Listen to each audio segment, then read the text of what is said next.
आप तहरीके जवानाने पाकिस्तान को ना सिर्फ रिप्रेजेंट करते हैं बल्कि इसके लिए काम भी करते हैं। सर, मरियम नवाज जो हैं comparatively a younger face and a younger leader, क्या वो ठीक काम कर रही हैं? बीच में कभी कभी ये पुरानी सियासत का भी एक तड़का लग जाता है, जैसे कि अब ये लगा है कि जो इन्होंने वर्चुअल पुलिस स्टेशन को मरियम नवाज के नाम के साथ मंसूब कर दिया है। So do you think so it's fine?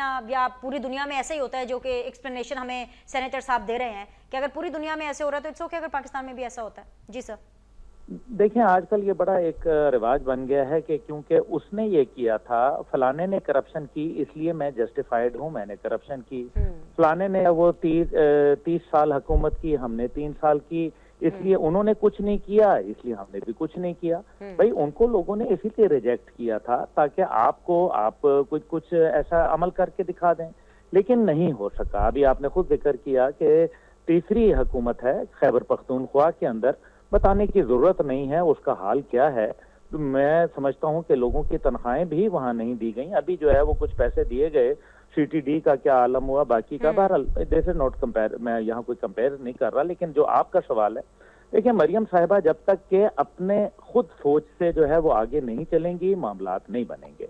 अगर वो ये सोचेंगी, देखिए, पार्टियों के अंदर अपनी जमहूरियत नहीं है, पार्टियों में सबसे ज्यादा सीनियर लीडरशिप मौजूद है, और अगर सीनियर लीडरशिप मौजूद है तो फिर वो ओहदे कैसे, इतने बड़े बड़े ओहदे उन लोगों को मिल रहे हैं और यूसियत के साथ चल रहे हैं।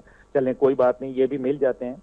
लेकिन सबसे बड़ी बात यह है कि एक कानून बनाना चाहिए, और वो ये है कि आपने अगर खुद फंड किया है, या कि आपने ये जैसे 15 का आपने शुरू किया, मेरी आवाज मरियम नवाज, या आप राशन के ऊपर नवाज शरीफ साहब की तस्वीर बिल्कुल बिल्कुल लगाएं, एक नहीं दो लगाएं, लेकिन अपने पैसे से लगाएं। ये कैसे हो सकता है कि बिनिश साहिबा का, अवाम का, हमारे नाजरीन का टैक्स पेयर मनी हो और उसका नाम जो है फलाना एयरपोर्ट रख दिया जाए, उसका नाम जो है फलाना जो है वो सड़क रख दिया जाए, या फलाना जो है पुल रख दिया जाए?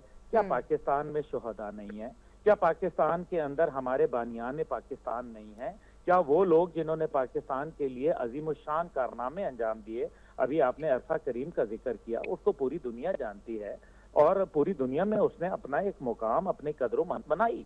लेकिन मसला यहाँ यह है कि हम अपने नाम की तशहीर सरकारी खाते पे करना चाहते हैं, जो कि मैं समझता हूँ बड़ा गलत है। अभी आपने मरियम साहिबा के हवाले से बात की।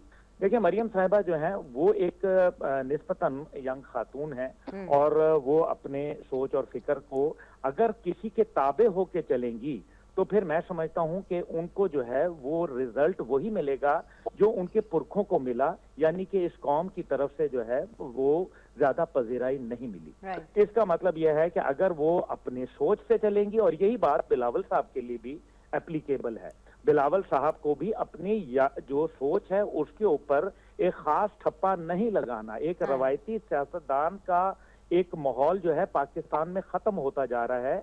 एक नई सोच, नई फिक्र, लोग बड़े जो है इस टाइम पे वाइज हो चुके हैं, लोगों को समझ आ चुकी है। देखें, अगर करप्शन की है तो अगर मिलिट्री में करप्शन हुई है, मैं एक बड़ा मुख्तलिफ किस्म की बात करने लगा हूँ, तो फौज के अंदर सजाएं हुई हैं, लोगों को सजाएं मिली हैं। लेकिन अगर जो पॉलिटिकल करप्शन हुई है, 3-4 साल अंदर रहने के बाद जब नेक्स्ट गवर्नमेंट आती है तो विक्ट्री का साइन बनाते हुए, तमाम मुकदमात से छूट होते हुए, नैब के तमाम मुकदमात खत्म होते हुए, क्या हमने नहीं देखा? लेकिन हमने साबिक जर्नैलों को घर जाते देखा, जायदादें जब्त होते देखी, हाथों में हथकड़ियां लगते देखा, जेलों के अंदर जो है पिसते देखा, सजाए मौत के जो है वो इंतजार में बैठे हुए कुछ लोग।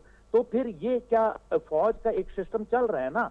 हमें ये बताया जाए कि इमरान खान साहब जब आए थे तो उन्होंने कहा था 4 अरब रुपए की रोजाना की करप्शन है। उन्होंने कितने मिनिस्टरों को निकाला, उन्होंने कितने जो है वो सेक्रेटरीज को फारिग किया, उन्होंने कितने सरकारी अफसरों को जो है वो घर भेजा। बड़ा अच्छा पॉइंट आपने अब्दुल्ला साहब उठाया है।